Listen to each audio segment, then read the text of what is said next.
हरियाणा के शिक्षा मंत्री महिपाल डांडा लगातार प्रदेश के तमाम जिलों में जा रहे हैं, स्कूलों का दौरा कर रहे हैं। शिक्षा विभाग के कार्यालय में भी जाकर जिस तरीके से सुधार किया जा सकता है, लगातार बेहद गंभीर महिपाल डांडा साहब नजर आ रहे हैं। इस वक्त खुद डांडा साहब मौजूद है। सर, आप पिछले कई दिनों की अगर बात करें, प्रदेश के कई जिलों में गए, कई स्कूलों का आपने दौरा किया, शिक्षा विभाग के कार्यालय में भी गए। क्या कुछ लगता है कि शिक्षा विभाग में बेहतर स्कूलों में एजुकेशन हो, किस तरीके से सुधार किया जा सकता है? आपको अपने दौरों में, निरीक्षण में क्या कुछ मिला? हमारे पास तमाम प्रकार के संसाधन हैं, किसी भी तरह के संसाधनों की कमी नहीं है। कमी सिर्फ एक है।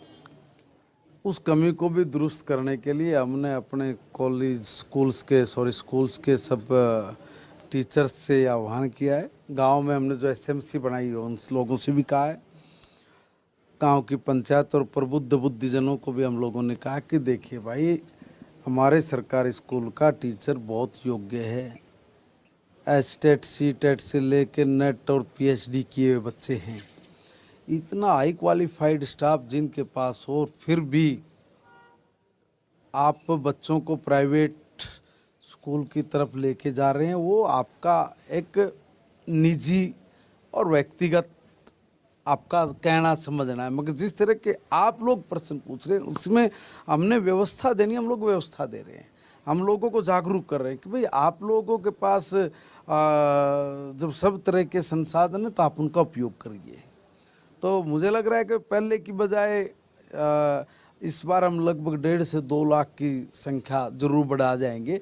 ऐसा जो नीचे से हम लोगों ने रिपोर्ट ली है वो आ रहा है, उसमें मानसिकता में कब बदलाव होगा? क्योंकि सर, जो सरकारी स्कूल है वहाँ पर ड्रॉप आउट की संख्या वो बढ़ती है। जो प्राइवेट स्कूल है, सबका रुझान वहाँ पर होता है, चाहे कोई आम आदमी है, अधिकारी है, राजनीति। एक स्टेटस सिंबल बन गया कि भाई प्राइवेट में अच्छा, सरकारी में भाई, सरकारी स्कूल में बच्चा पढ़ रहा है तो कई बार आदमी इस तरह का व्यवहार करते, बोले कहाँ पढ़ रहा है बच्चा, बोले सरकारी, बोले सरकारी में। और जब नौकरी की बात आवे कि मेरे कहेगा बोले नौकरी लगाओ सरकारी में, तब तो बड़ा वो है। कुछ चीज़ें समझ रहे हैं। देखो, हो सकता मैं भी गलत हूँ, मगर मैं तो ये कहूँगा कि भाई सरकारी स्कूल की भी आवश्यकता प्राइवेट स्कूल के साथ साथ, देखिए उस तरह के संसाधन स्ट्रक्चर जो होने चाहिए वो सारी जगह पे हैं। मैं तो लोगों से आपके चैनल के माध्यम से ये निवेदन करूंगा कि देखो भाई, हमारे पास हाई क्वालिफाइड स्टाफ है, हमारे पास स्कूल में उस तरह का। लोगों के लिए भी है ये निवेदन, अधिकारियों के लिए, नेताओं के लिए भी है। देखिए, बात नेताओं की, अधिकारियों की नहीं होती। एजुकेशन मेरा जन्मसिद्ध अधिकार है, मुझे मिले। हम तो ये कह रहे हैं कि हमारे यहाँ पे अच्छी एजुकेशन है, आप लीजिए। कोई कमी है तो उसको हम दूर करेंगे। एक सर, जो सरकारी स्कूल में अगर जो टैबलेट बांटे गए थे, कहा गया है कि जो कुछ रिपोर्ट्स आई है इस शैक्षणिक सत्र में, उन टैबलेट का उतना यूज़ नहीं हुआ। बच्चों ने भी काफ़ी संख्या में उन टैबलेट को अपने कुछ निजी कामों के लिए इस्तेमाल किया। देखिए, प्रॉब्लम तो यही आई ना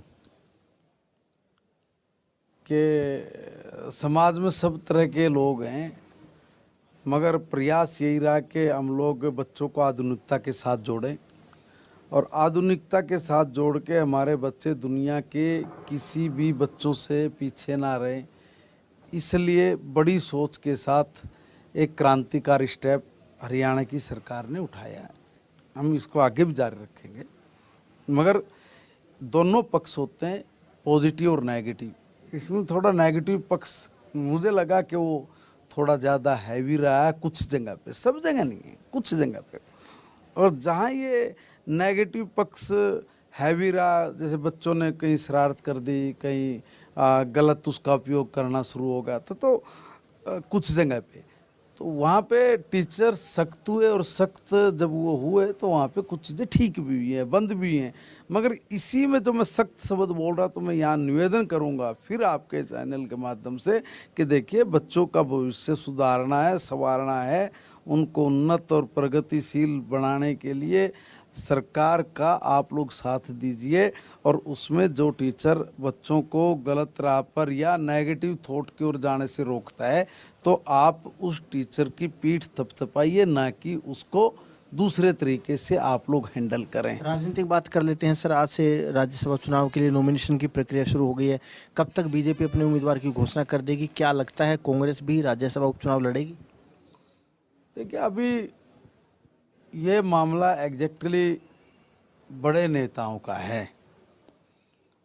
मैं इसके ऊपर कुछ भी बोलूं, मुझे लगता है ये मेरे अधिकारक क्षेत्र में नहीं है। एक आखिरी सवाल सर किसानों का कर लेते हैं। किसान 6 तारीख को दिल्ली कूच पर अड़े हुए हैं। हरियाणा के मुख्यमंत्री भी कह चुके हैं कि किसानों का आंदोलन पंजाब में पंजाब सरकार के खिलाफ करना चाहिए। क्यों हरियाणा में आएंगे? क्योंकि हरियाणा में आने से बार बार कानून व्यवस्था भी प्रभावित होती है, आम लोग भी, आम जीवन भी प्रभावित होता है। कुछ लोग ठेकेदारी का काम कर रहे हैं। जब हम लोग बोलते हैं तो फिर उनको गलत शब्दों को गलत तरीके से समझ के उकसा के दूसरी बातें करना शुरू कर देते हैं। हम कह रहे हैं कि भाई हरियाणा में कोई कमी है तो बता दो। 24 फसलें हम लोग एमएसपी पे खरीद रहे हैं। कोई राज्य देता नहीं। कोई राज्य दे रहा है क्या? नहीं दे रहा।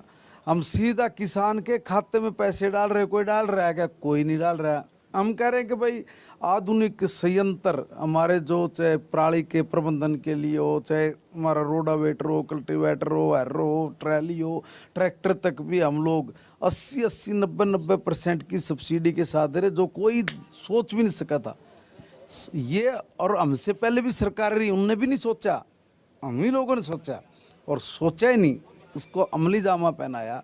हम लोग तो हर स्टेप पे किसान के साथ खड़े हैं।